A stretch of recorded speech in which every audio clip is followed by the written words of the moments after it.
आसली ने तुम्हें नहीं बताया कि तुम्हारा प्रमोशन हो गया है? जा बेटा, आसान है, मुश्किल नहीं है। अच्छा ये देखो। मेरी खुशी मेरी बेटी की खुशी में है, लेकिन एक बात याद रखना, जो जल्दी आता है वो जल्दी जाता है।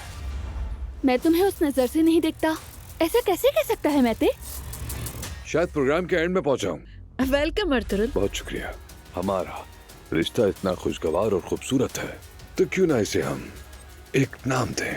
क्या मतलब? मैं नहीं समझी। इसे बाज़ाब्ता बना दें, जैसे कि शादी। अब्दुल्ला साहब। उम्मीद है मैंने जहमत नहीं दी होगी। नहीं।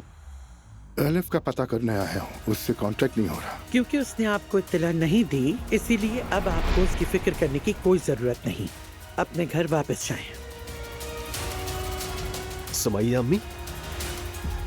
मुस्तफा, खुशी से नहीं बिठाया, मजबूरी में बिठाया है ताकि अपनी आंखों से वो सब कुछ देख ले। आज दरअसल जो हमारी बहस हुई है वो हमारे प्रोजेक्ट को लेकर हुई। आप परेशान न हो, असल में कल उस पर मीटिंग भी है। तुम दोनों को अपने चचा के साथ खड़ा होना चाहिए। जी बिल्कुल। उमर साहब ने कल बोर्ड ऑफ डायरेक्टर्स की हंगामे मीटिंग बुलाने की दरख्वास्त की। तो मीटिंग बुला रहे? भाई कल बोर्ड की मीटिंग ऑर्गेनाइज है, किसी न किसी तरह वहाँ मुश्तरका फैसला होगा। तुमने हमेशा मेरे फैसलों की इज्जत की है। भाई मैं अब भी आपके फैसलों की इज्जत करता हूँ। हर कोई बदल सकता है, मगर जब वो अच्छाई की तरफ हो।